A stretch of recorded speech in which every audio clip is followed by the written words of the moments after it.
Hey, it's Leaky Senpai, and today we are going to be continuing with Across the Grooves. We are in chapter 5 today, so let's get started to see how the rest of the story goes. I crossed Camden with some trepidation. It's almost 6 in the evening, closing time at Yard Sale Records. The train journey from Everest took most of the day. I hadn't realized that Bolsium was so far to the north of Glasgow. I push open the door and I enter the store to an enthusiastic welcome from Garrett. The store is almost deserted, but the resolutely funk soundtrack which comes through the speakers seems to be putting him in an extremely good mood. Oh, hello, Alice. Back already from Scotland? Yes. I found what I was looking for. There was no reason to stay any longer. Are you here to see Alan? He's upstairs. It's been quiet, so he went up to place some orders. I climbed the stairs. Alan sits at his desk. He looks up as I arrive. Oh, Alice, alright? Aren't you supposed to be in Scotland? Considering the way he just greeted me, it seems that we're friends, Alan and I, in this new reality. I don't know whether I should be relieved or disappointed. I decided to try playing along. Yes, but I came back early. Ah, so did you find the answers you were looking for about your record? I guess I can conclude that Alan knows about the record. That'll make the rest of our conversation simpler. Yes, I found out where it is. However, I'm afraid I've completely lost Ulysses' trail. Alan sits back in his chair looking worried. Alice? Are you sure everything's alright?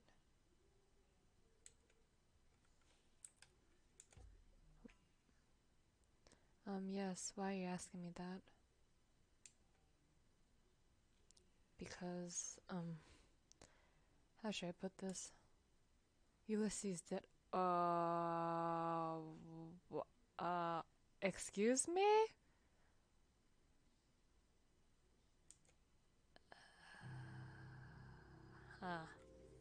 In one stroke, it's all if the world is collapsing around me. Alan looks distressed and turns away, allowing me to take time to take in the information. If Ulysses is gone, then it's because of the record. Because of me. For a long time I stay there, tormented, confused before I find the strength to ask. But what happened? It was 3 years ago, Alice. Before we met. Your ex died in an accident. That's why you moved to London. As for explanation, we ain't running. Listen, Alan. This will probably seem pretty strange to you. I take a deep breath. But can you tell me briefly what happened in the last 3 years? Alan silenced me with a wave of his hand. There's no need to explain yourself. You warned me this might happen. Because of the record.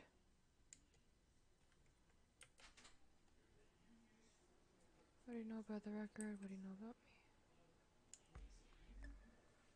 Okay. So if I got this right, I moved to London 3 years ago after he died? Yes. I've always guessed that had been a really traumatic time for you, but you only spoke to me about it last year. The story of the cursed record. I confess that if it came from someone else, I'd never have believed it, but knowing you as I do. Anyway, you made me promise if one day you come to see me and you ask me to tell you about your past, I wouldn't ask questions and I wouldn't judge you. I think that moment has come. What's the last thing you remember? I think back to listening to the record, to the moment in the past that it took me to. It was in the summer about 3 years ago. I was with Ulysses and we talked about the record. Do you remember what you decided at that moment? I try to recall. Ulysses, he realized that I came from the future. He decided not to leave me. What did I tell you exactly about the accident? You told me that maybe it wasn't an accident, that Ulysses had a record with him and that's why they stole it from you. They? Some kind of sect, apparently. You told me about someone named Eva, but you didn't know much more. After Ulysses died, you ditched everything to move to London. We met at Fox and Sparrow, and not long after you arrived. And so, can you tell me where I live?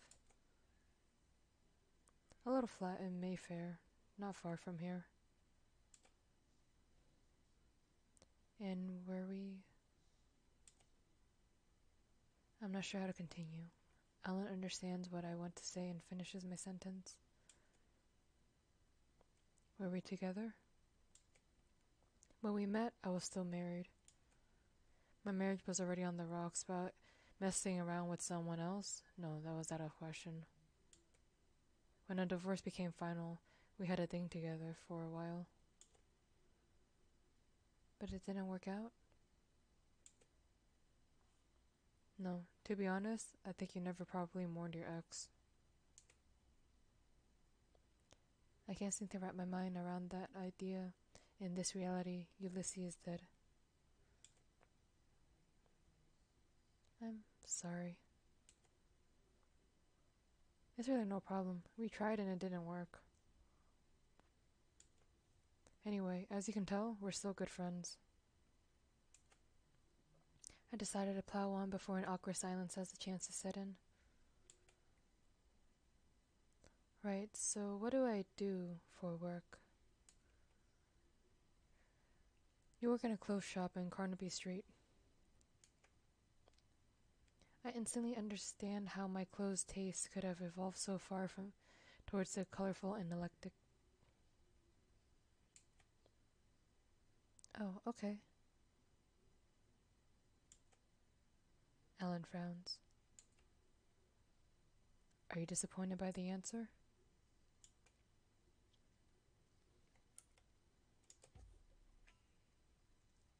I'm surprised, and perhaps a little disappointed, yes. When you arrived in London, you worked here for a few months in the shop. With your knowledge of record business, you did a really good job. I was pretty sad to see you leave. But if you want to come back, you can. Anytime you like, with pleasure. Thanks, that's kind of you. I'll think about it. I left for Scotland a few days ago, right? Yes. You told me you had a lead to find your record and that you had to go up there. You're gonna meet someone who you hope would have had information for you. By the way, did you meet him, the great Arthur Pullman? Yes, and he was lovely. As I told you, he disclosed to me that the record's in Prague. What are you going to do then? I realized I didn't have any choice. Ulysses is dead in this reality because of me. I know I can't accept that information, not while I have the possibility to get him back. Not while I have the possibility to set things right, to erase this reality, this fake world. No matter what price I had to pay to succeed. I remember Enzo's story, The record stole the love of his life from him. Did I truly have the chance of succeeding? It hadn't worked for him. No matter what happens, I have to try. I'm going to Prague to get the record back. Alright. Alan glances at the wall clock. It's closing time. Give me 5 minutes to help Gary with everything and I'll walk you home, okay? Yes, of course. Take your time. Quarter of an hour later, we set off towards Mayfair. Alan stops in front of a building in a small street. I rummage in my handbag and extract a bunch of keys. One of them unlocks the door without difficulty. Alan tells me that it's on the second floor on the right.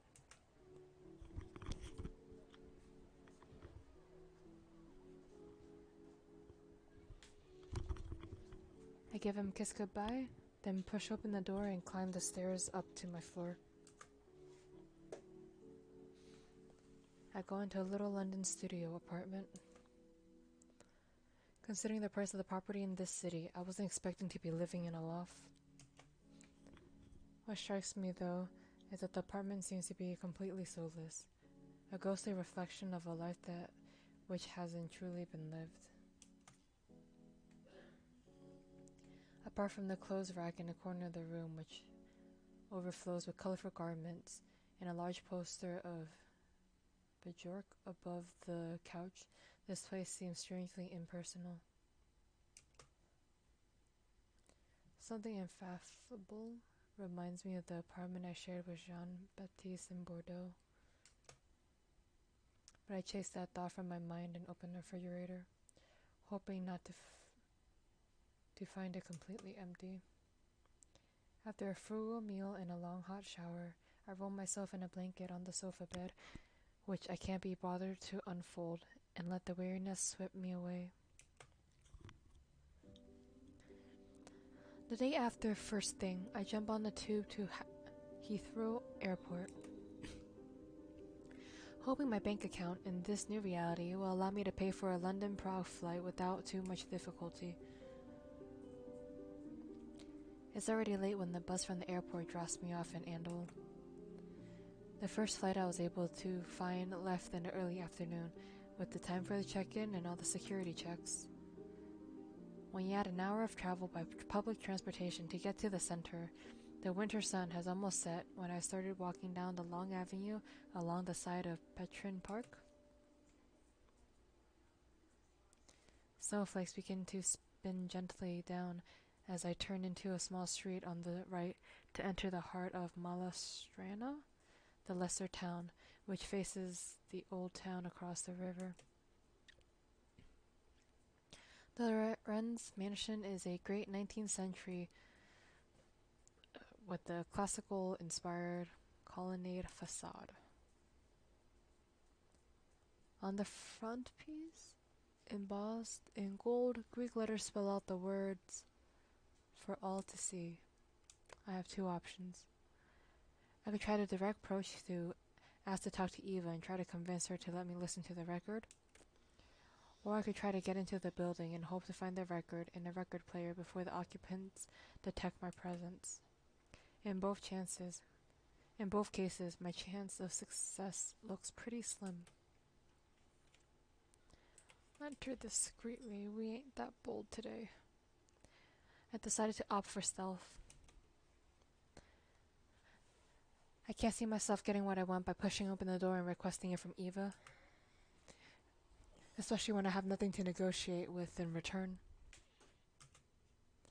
I linger on the sidewalk, opposite in the cold, trying to figure out the best approach. Obviously, with the winter weather, none of the ground floor windows will have been left open. I notice that there's a small door on the other side of the building, and that some solitary individuals seem to use it occasionally. Seizing my courage, I wait a few moments after the last person has gone in before pushing open the door. It leads into a small entrance hall with a doorbell. I ring, then go into a second long room with a counter on the right for a clock room. A man in a uniform suit greets me in English, tinged with a slight Czech accent, and asks me to leave my belongings with him. I hand over my bag and coat. In exchange, he holds out a number token and what seems to be a large piece of shiny black fabric, impeccably folded, with a plain white Columbia mask placed on top of it. This evening promises to be rather... Can I pronounce that? As I suspected, the fabric turns out to be a large cape, which I slip on before donning the mask. The next room is a large salon. The walls hung with black and dressed with woodwork and moldings. About 30 people dressed in what seems to be ritual garments are gathered in small groups, holding glasses of champagne. Most of them wear black capes like the one I have been given, but I've noticed one person with a red cape and 2 others with purple capes and silver masks.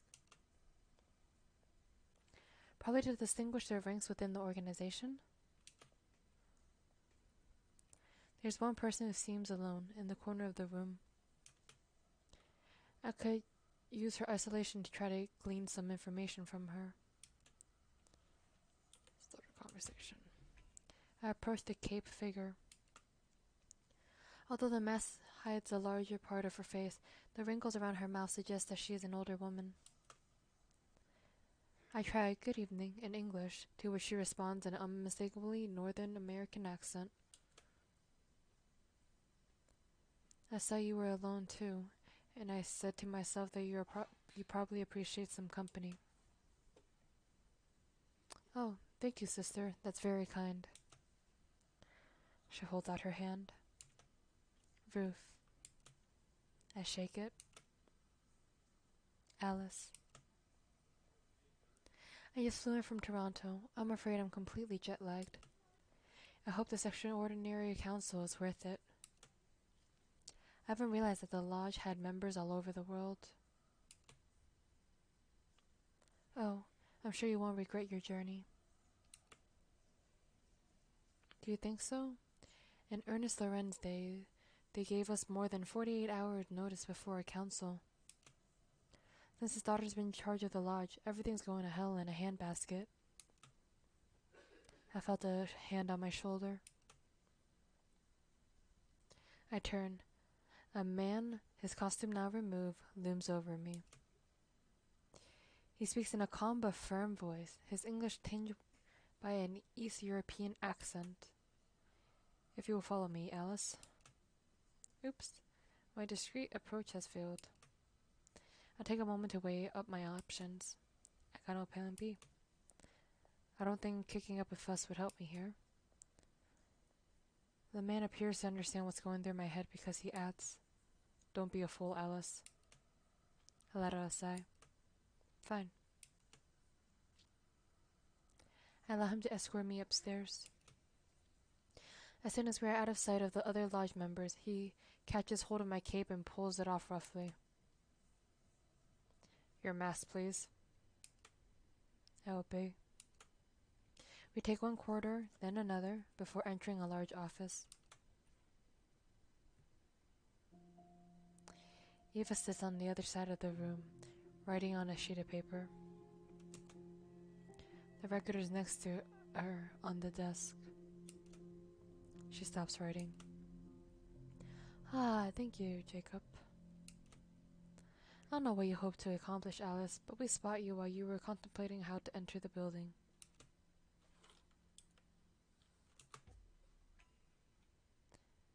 You should have came straight out and got me. It would have saved me from waiting in the cold. Eva smiles. I was curious to see what you were going to do. To be perfectly frank, I've been expecting your visit. You've given us quite a hard time, you and your friend. What's his name? Ulysses. I turn to Jacob, who stands behind me. He looks away. Yes, that's it. Ulysses. Tell me, Alice, how do you manage to find out the headquarters of the lodge were in Prague? We generally manage to be inconspicuous, but it seems that nothing stops you.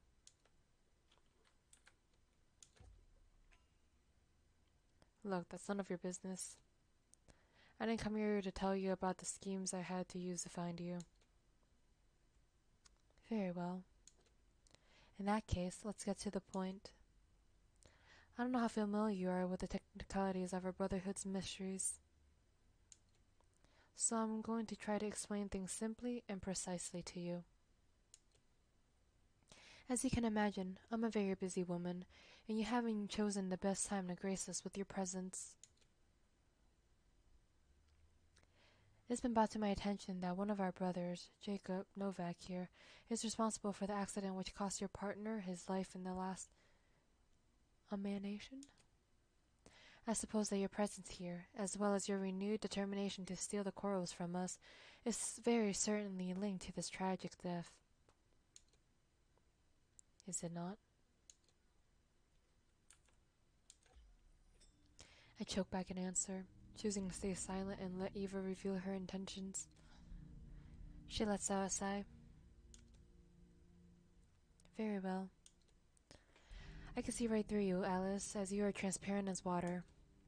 But after all, if you wish to stay silent, you save us both some time, so I thank you. I have a proposition for you, Alice. You are a resourceful young woman. You managed to thwart our plans and escape us several times. You've already heard of the corals, which makes you, de facto, an honorary Grand Mistress in our organization. Join us. We will be honored to count you as one of us. Wait. After all the amenity between us, after pursuing Alysse for years, you're actually suggesting that I should join your organization? To be honest, most of all, I'm thinking of your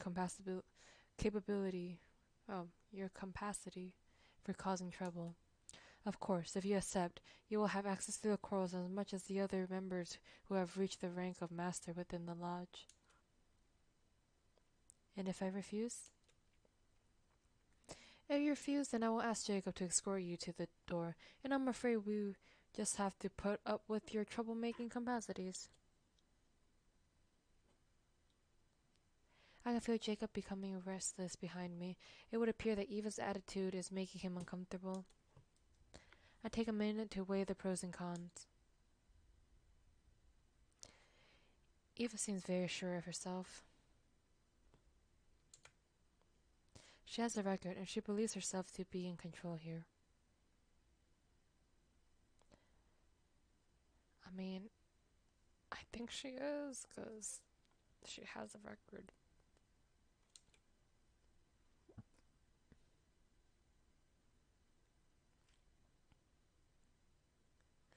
She doesn't appear to be aware of the danger she faces by letting me listen to the record again. With what Pullman told me, I could completely change the destiny of all the people in this room and give myself the chance of Alysse being once more alive.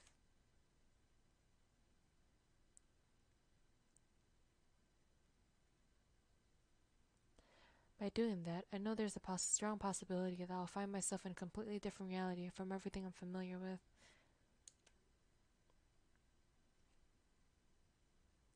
But that's a risk that I'm willing to take. On one hand, I could, of course, pretend to accept.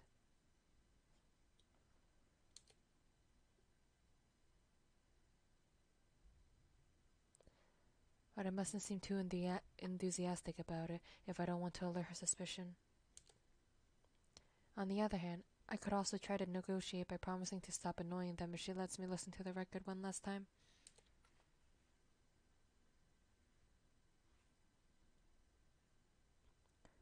And I think that it is in her desire to be generous. Maybe she'll accept my proposition, even if it's just to clear her conscience and that of the lodge.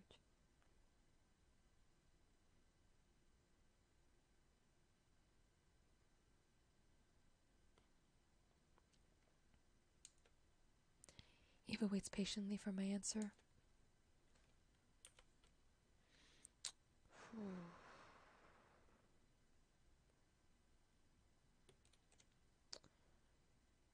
Do I want to accept or refuse?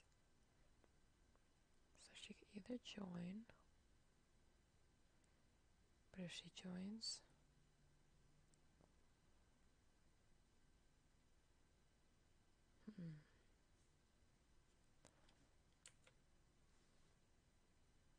I'm gonna accept. I'm sorry, but I have no intentions of joining your ranks. A shadow of anger sweeps across Eva's face. I have a counter proposal for you, however. Let me listen to the record today, one last time, and I promise to leave you in peace. Eva glances at Jacob, who still stands behind me, and her expression changes from anger to doubt. As I hoped, the presence in the room of a member in the organization who feels responsible for the situation seems to play in my favor. I remain quiet, hoping she'll take the bait when she finally does. Do I truly have your word that you won't try to contact the lodge again, or try to steal the quarrels from us if I let you hear it this evening? You have my word, truly.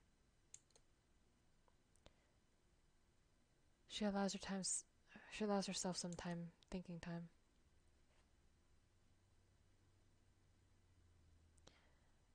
All I wish for the lodge is that it should have peaceful ownership of the corals once more.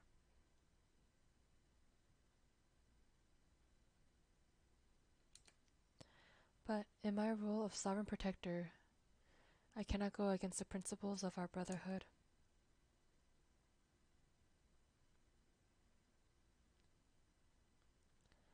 I know that Mr. Norvac has been strongly affected by the accident which cost your friend his life. In order to ease his conscience, and for this reason alone, I am prepared to accept that you listen to the record one last time.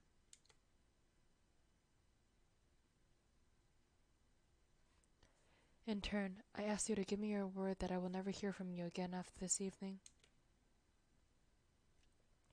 Eva holds out her hand across the desk. I shake it. I'm so pleased we have been able to reach a mutual agreement.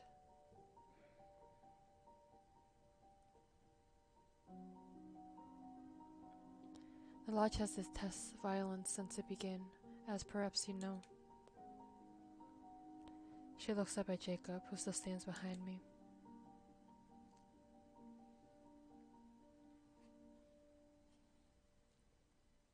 I turn to him.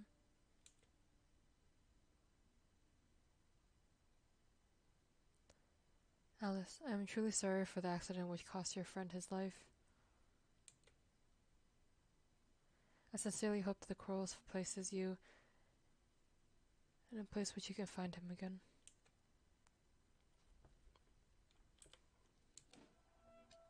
What happened? What exactly happened? We thought he had the record.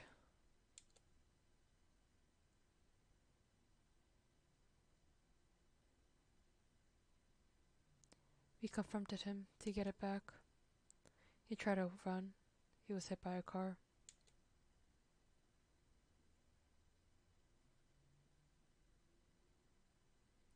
He was killed on the spot.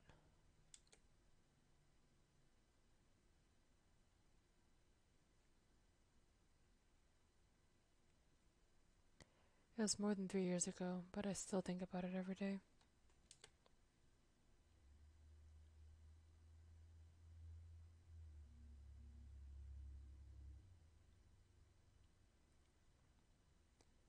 Once again, I'm so sorry for what happened.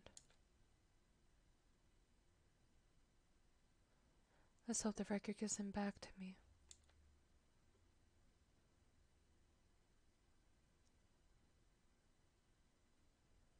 Jacob lowers his head in agreement, then returns to his place at the end of the room near the door.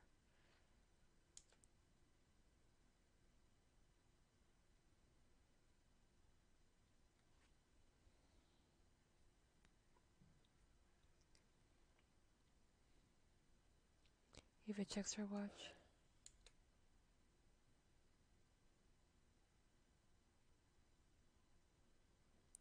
Right, it was almost time.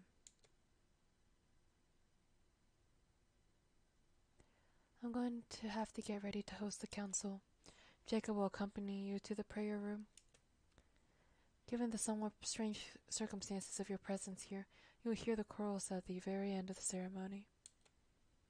It's been 13 years since we had a new inductee in the Brotherhood. I hope you will be able to respect our rights. I'm counting on your sense of decency and on your discretion. I nod.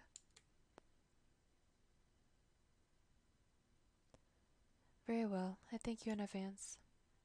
Mr. Norvac, if you would accompany our guest to the prayer room. Eva picks up the record and her notes and leaves the room.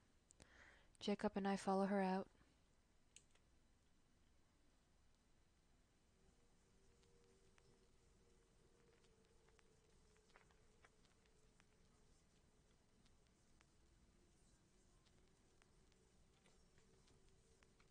The prayer room is situated on the ground floor. It is a long rectangular room with a checkerboard marble floor. The room doesn't look as it's been renovated in the last 20 years, which would lead one to suppose that Ernest Lorenz had in fact bought a former monastic temple at the moment the Iron Curtains fell. Probably aiming to cover up the true allegiance of the lodge, or rather, its lack of allegiance. The assembly must number around 30 people, gathering into two groups on either side of the room, leaving a central aisle free. After a few moments of silence, mingled with some whispering around the room, Eva makes her entrance.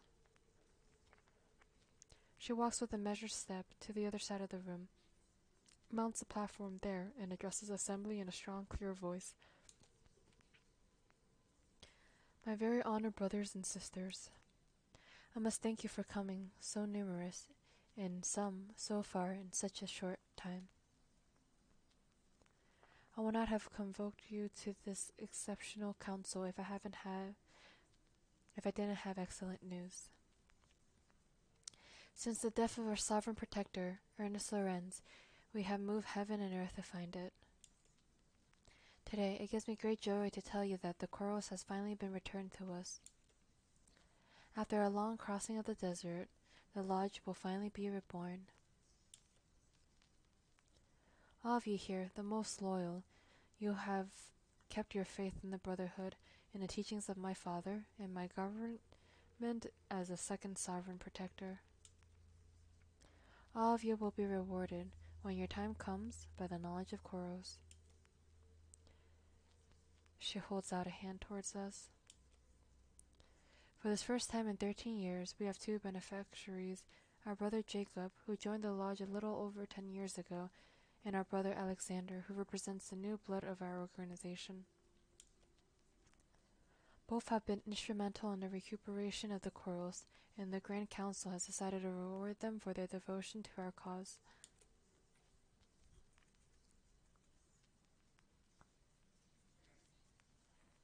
They will thus be the first to be liberated from the false world and to rise above the chaos of the multiple emanations of the physical reality.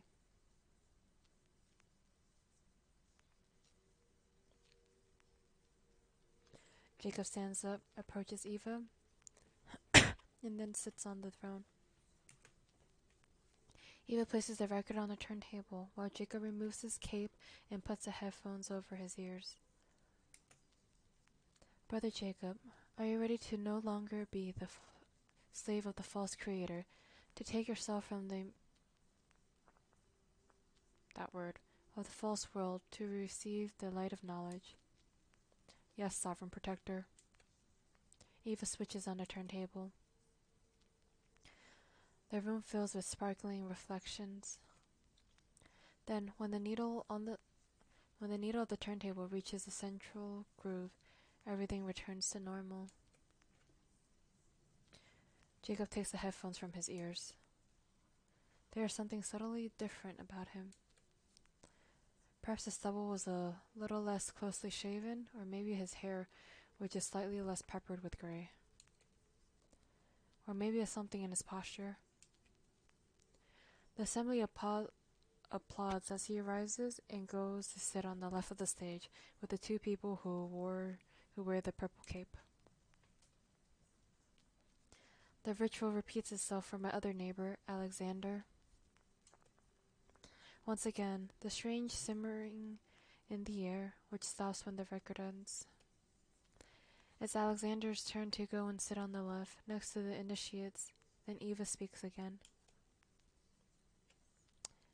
As it is custom, I will take my turn to hear the chorus.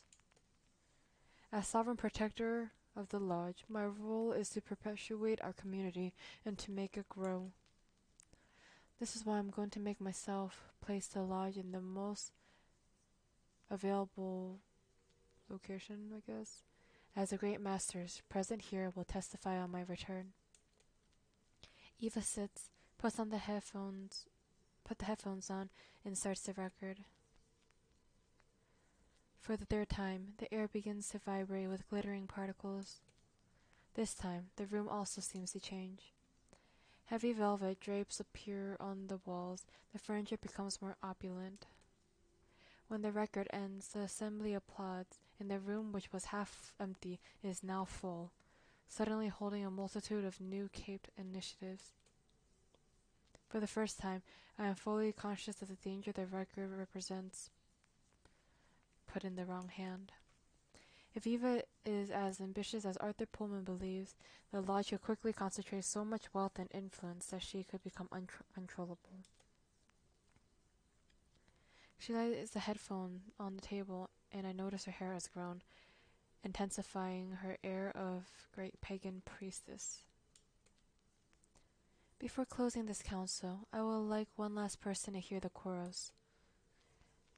We have among us this evening the previous guardian of the record, who lost someone dear to her heart in the previous.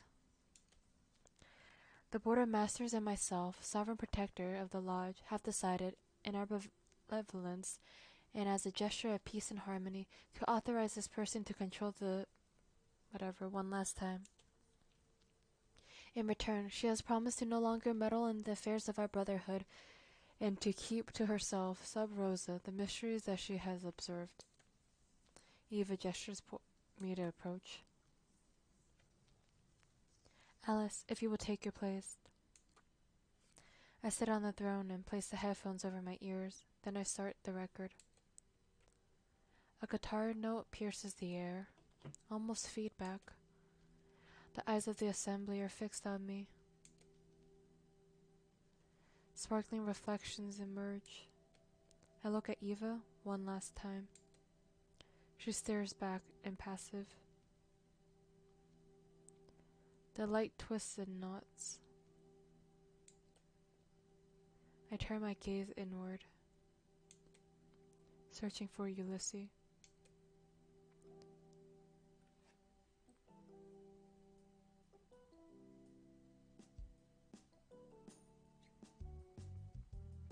In spring we met, in the fall we came undone. I am for the middle of the road, summer of our love. Sunset over the roofs, stars shimmering like mirages. The golden hour, the right time, the time to put the record clean, the time to bring you back from the mists of oblivion. A new emanation. I put the headphones down as you enter the room. Sun to my moon. Alice? Ulysses comes into the room as the record I'm listening to ends. I remember this moment. What I haven't noticed the first time that I lived this moment was the record that he has under his arm. A 7-inch with a white sleeve. I thought you were going out this evening. He walks over to me, bends down to my height, and plants a kiss on my lips. His hand trembles slightly. He seems shaken. Through this moment, I know my time is limited, but I can't stop myself from reliving a little this moment when everything was so much simpler. Ulysses sits down on the couch across from me and lights a cigarette. He slides a package and lighter towards me. I light one too. Did you have a good day? Yes. I bought a fantastic psychedelic collection, an inheritance. A collector by the bay. There's a batch which came from some hotel in Germany. All near mint, some rare pieces, and then there was this. He points to the white sleeve which he laid on the coffee table. I'm surprised he's talking about the record. It didn't happen like that in my memory. A white label acetate. I listened to it right away to find out what was on it. Something very strange happened. As if I've been sent back into the past to relive some moments in my life. It was really weird. And the stranger thing is, I've got no idea what the music is on the record. I'd like you to listen to it and tell me what you think. I crush on my cigarette and take a deep breath. I've already listened to it. What do you mean? I just arrived with the record, which is certainly unique. How could you have already listened to it? Ulysses, what I'm going to tell you is going to be hard to believe, but I'm going to ask you to trust me. Ulysses nods and replies without hesitation. Of course, Alice. Tell me. I come from the future, Ulysses. This record allows you to change your past when you listen to it. In this future, you're dead because of this record. Alice, you're scaring me. I'm very serious. My time here in this moment is limited. It's vital that I listen to the record before I get sent back to the present to avoid that future I come from happens again. I'm going to ask you to promise just one thing. When I finish listening to the record, you take it and you disappear. I disappear? Leave Bordeaux. Don't try to learn more about the record. Just keep it in a safe place, please. It's the only way, Ulysses. I'm sorry. With a bit of luck, I still have the memory of the future after I listen to the record, in which case I'll tell you everything. But if I don't, I'm going to ask you to trust me. I take the record from the coffee table and put it in place on the turntable. I pick up the headphones and before putting them over my ears, I glance at Ulysses one last time.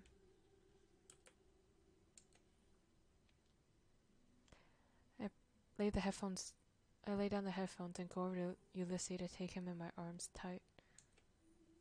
Find me in 4 years. If I haven't been able to tell you everything before that, I'll explain everything then. He returns my embrace before kissing me passionately. I sit by the record player and prepare to put on the headphones. Alice, wait, please. I pause. You know you have all my love and trust. But do you realize what you're asking of me? A sigh escapes me.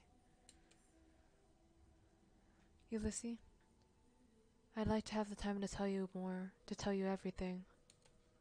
But my consciousness could leave this moment in our past at any moment, and if I haven't listened to the record before that, it would be catastrophic. Ulysses watches me with bewilderment as I finish putting on the headphones. Unless it's sadness or simply affection. I hesitate for an instant as I pick up the tone arm before I remind myself that I have no choice.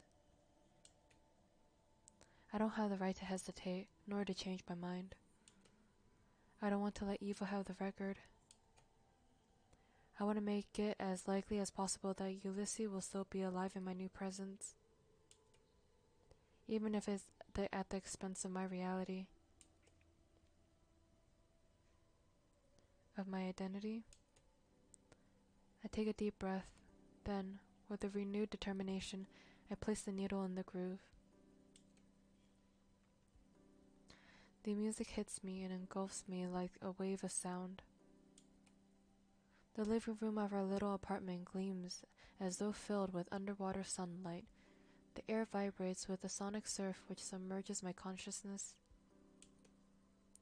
I'm carried away on the tide of the last rays of sunset, vanish behind the Bordeaux rooftops.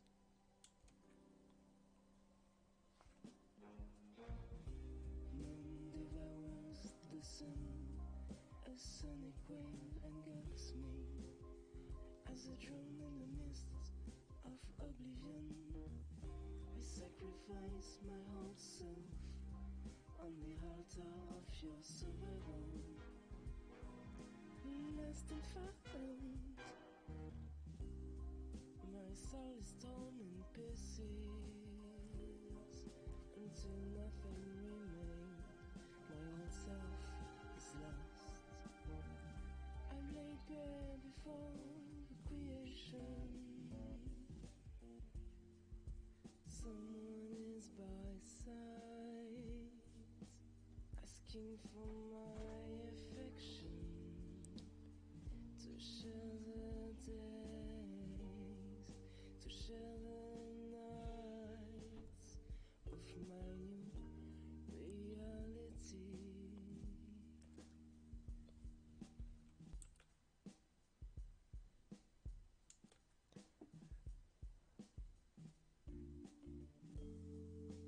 hand told me from the shadow of you, I take it. Our essences melt, and our lives are intertwined.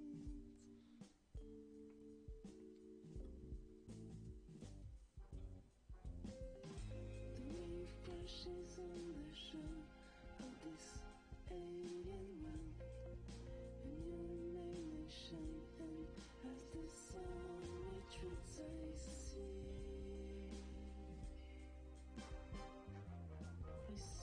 what I've become.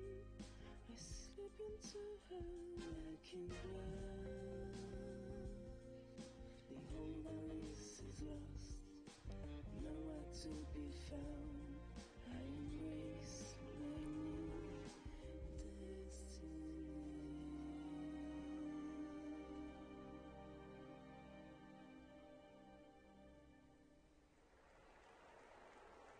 Ooh.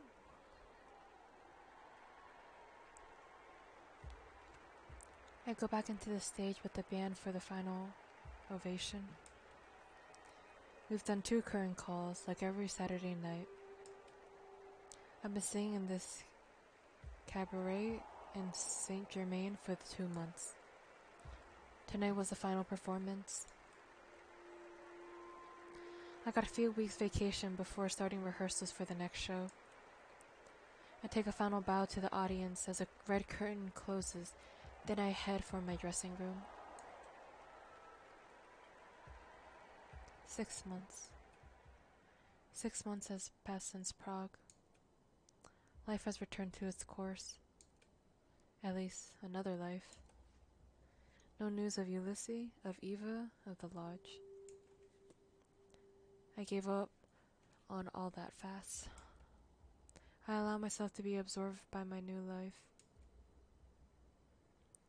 In this reality, I'm a singer in a jazz band.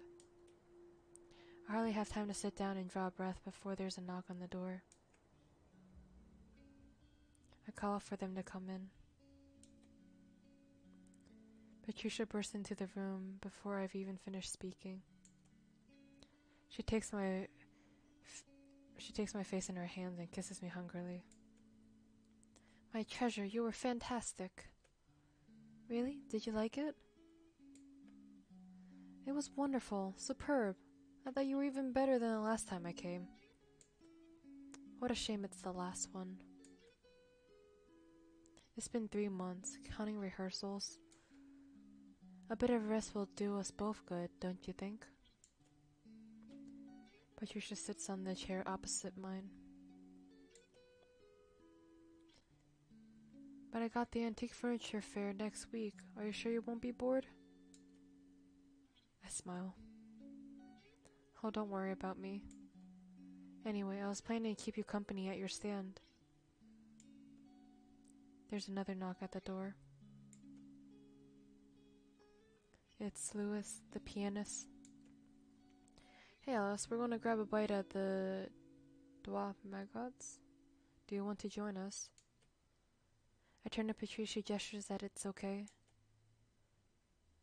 Give me a few minutes to change and we'll be with you. Okay, we'll wait for you at the stage door.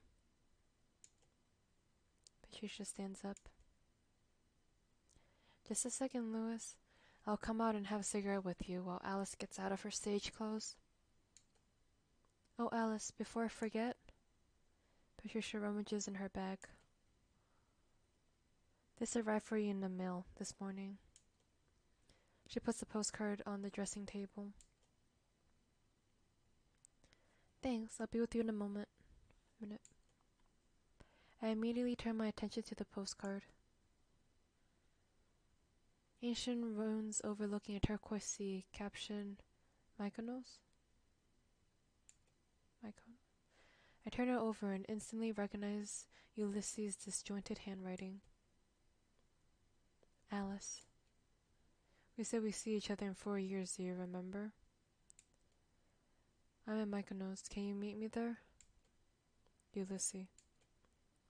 Beneath the signature, there's a phone number. I can't suppress a smile. So much time I have given up on the record, on Ulysses, on all the rest. I guess there's really nothing left for me to do but pack my bags. Direction, Greece.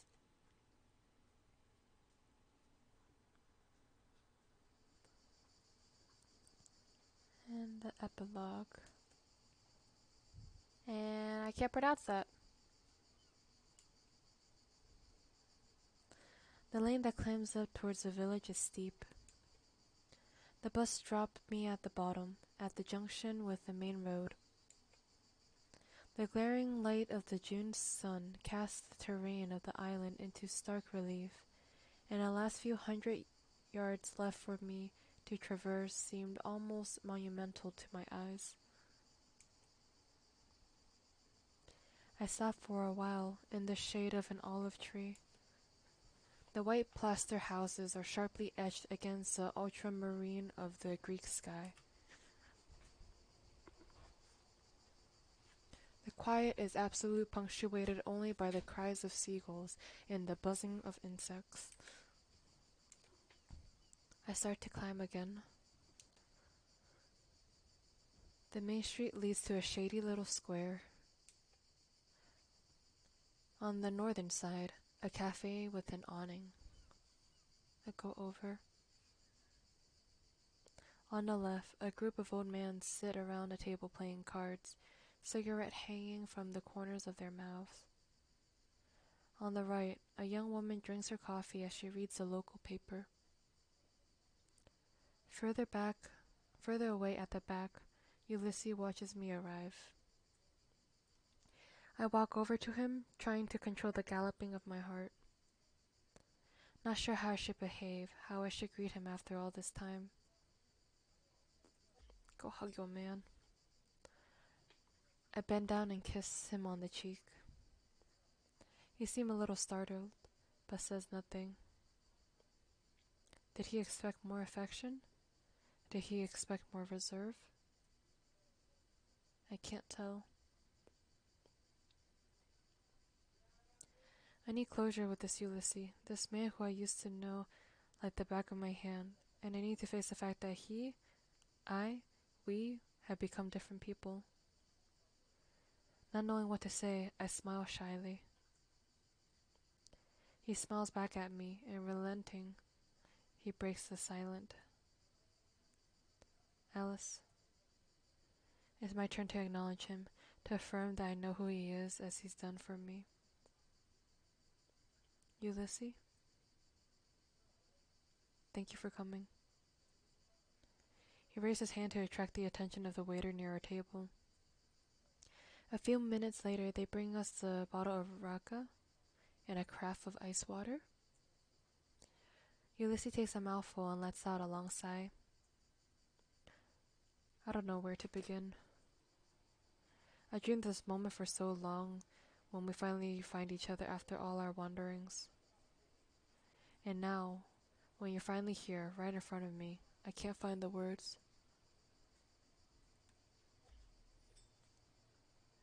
I understand. After all these years, it's difficult for me too. Ulysses laughs. Tell me, Alice, what's your life like? You seem different, and yet I also get the sense of finding you again. I don't know if what I'm saying makes the least bit of sense. So tell me, are you happy in this reality?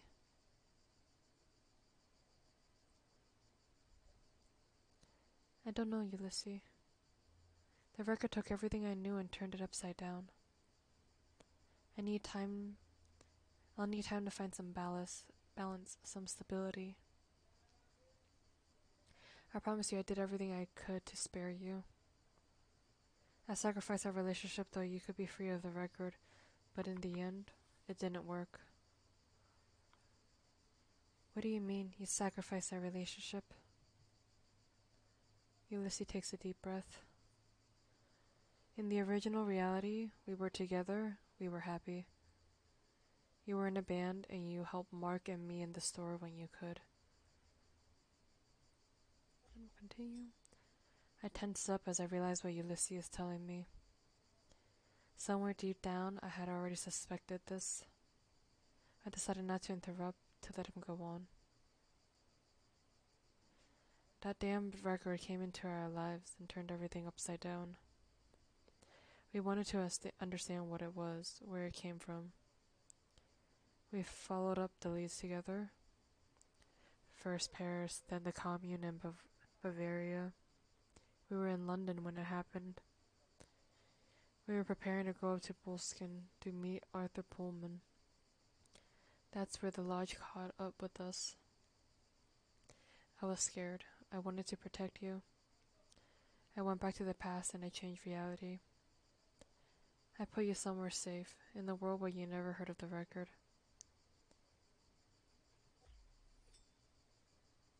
I get it, Ulysses. The record, it corrupts everything it touches. I could easily have made the same decision as you. I know, Alice. It was a mistake. Madness. I realized straight after I've done it. I hated myself. I wish I hadn't done it. The lodge was still after me, and I changed nothing. What happened after that? I abandoned the idea of going up to Boleskine. I thought the lodge knew that our next destination, and I was almost sure that it would be intercepted by Eva or one of her fanatics. I backtracked to Paris. When I realized they were still on my heels, I sent the record to you in Bordeaux to prevent it from being stolen from me. And sure enough, my intuition was right. They tried to steal it that very night. I waited a few days for them to get their guard down a bit, then I took a train to Bordeaux, where I discovered that you were gone. I started to track you down, first Paris, then London. Each time, I missed you by 1 or 2 days. Then there is a void, a sensation.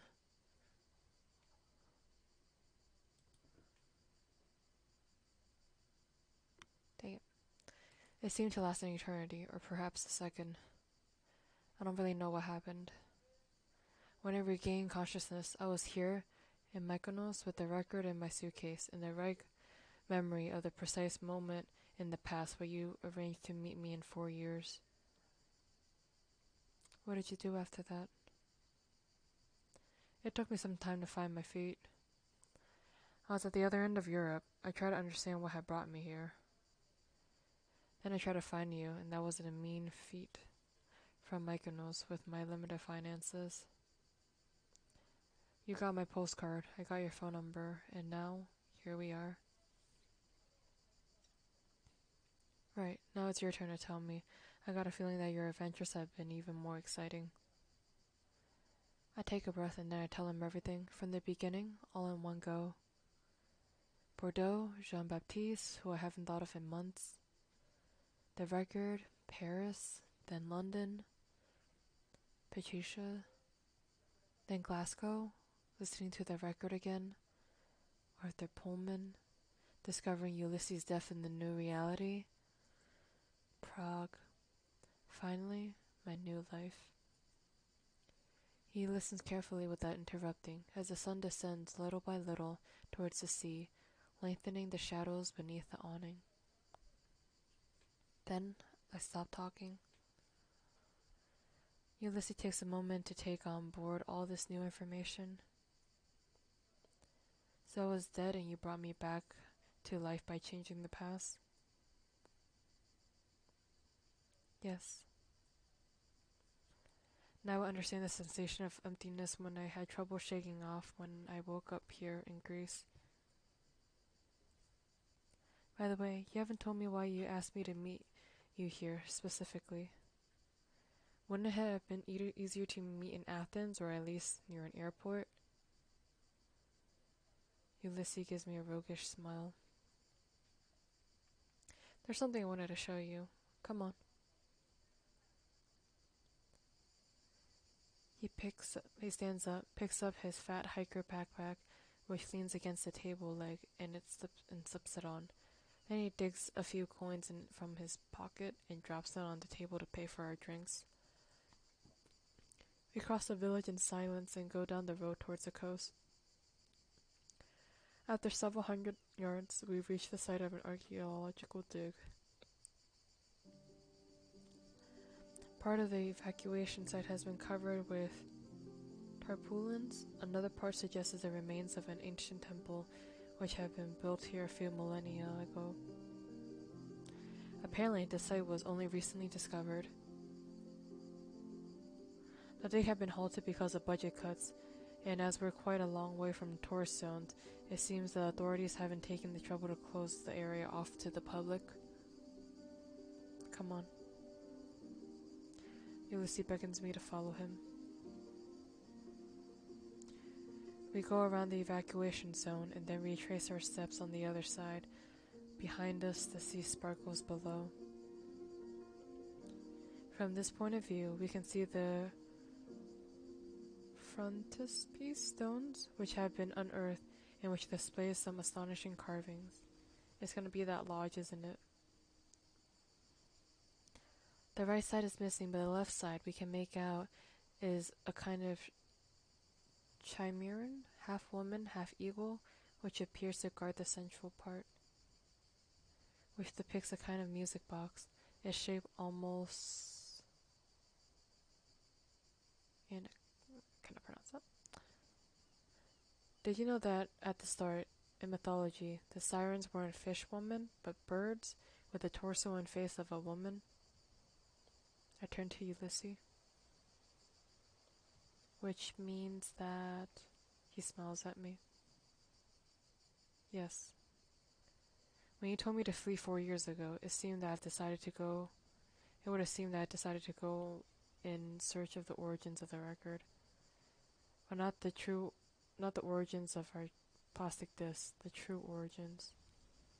And it brought me here, to this mysterious temple which appears to pose a real puzzle to the archaeologists and historians who have studied its history, according to the information I've been able to gather. This is the place of worship to a very ancient cosmic sect, and our record is the result of the rediscovery of an ancient knowledge which have first been found here. Are you familiar with the discography of Magma? Sure. An old French psychedelic or prog rock band, kind of the same vein as a Gong, right? They're pretty dated, aren't they? Well, yes, but that's not the point. Christian Vander, the drummer and the brains of the band, invented a language which most of their lyrics are written in. The goal of the language is to express emotion in a profoundly musical form. For example, if you stub your toe on the counter at the table, you wouldn't say, "Ouch, I hurt myself," but instead, you'd scream with pain. Okay, I see the idea. It's entertaining, but I still don't see what you're getting at. In this language, there's a particular term. I cannot pronounce that. I raise a skeptical eyebrow.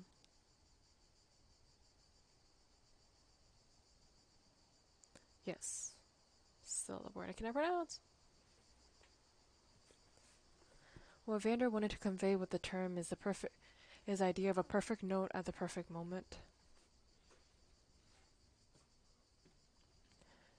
A kind of musical ecstasy which allows us human beings to glimpse an instant of the divine. Ulysses puts his backpack on his feet and opens it. He takes out a 7-inch record in the familiar white sleeve. He looks at it a moment, his expression unreadable. Then he adds, I believe that this record, this music of the spheres, is a culmination of this quest for the absolute. He holds the record out to me. I take it. I kept it safe until I found you again, Alice. Is that a question for me, to play it again? This record stole my life, our life. It stole the woman I love from me. Ulysses looks at me with a wild intensity. He takes off his glasses to wipe away the tears which trickled down his cheek. I know that you're not still her, the woman I love from the very depths of my heart, Alice. And I know that I'm probably not me, either, the man I was when we were happy together. Ulysses puts his backpack down again and takes out a little travel record player. He puts it down next to his pack, then he pulls out a pair of headphones which he places on the cover. It seems appropriate to me that our story should finish in the place where the record story begins. Ulysses turns towards the sea, towards the horizon. Do what you want, Alice. I put it in your hands. Then he takes a few steps away, towards the coast below. I take the record from its sleeve and hold it between my hands. Undecided.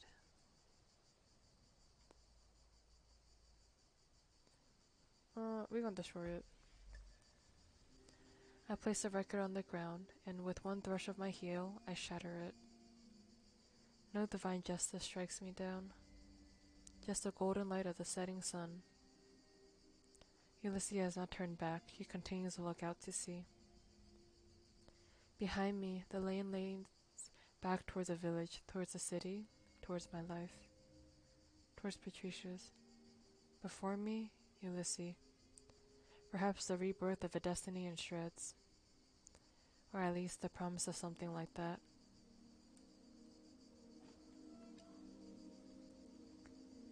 I walk over to Ulysses and take his hand in mine. He looks at me and smiles. I smile back. Then my eyes are drawn to the open sea. And as I let the beauty of the world overwhelm me, my mind travels to the rhythm of a strange and intimate melody.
Oh man, there's so much more.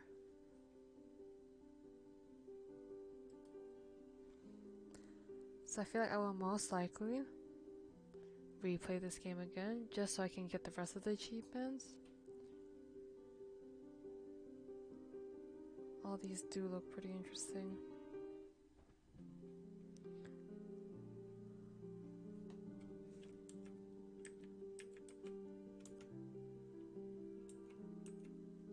Ready? Well, that is it for this run. I might stream this game again if I want to try to unlock her other looks and the other achievements that are still there. But yeah, definitely check out this game if you do like it. It's currently free on Amazon Prime still, I believe. But thanks for watching, and until next time.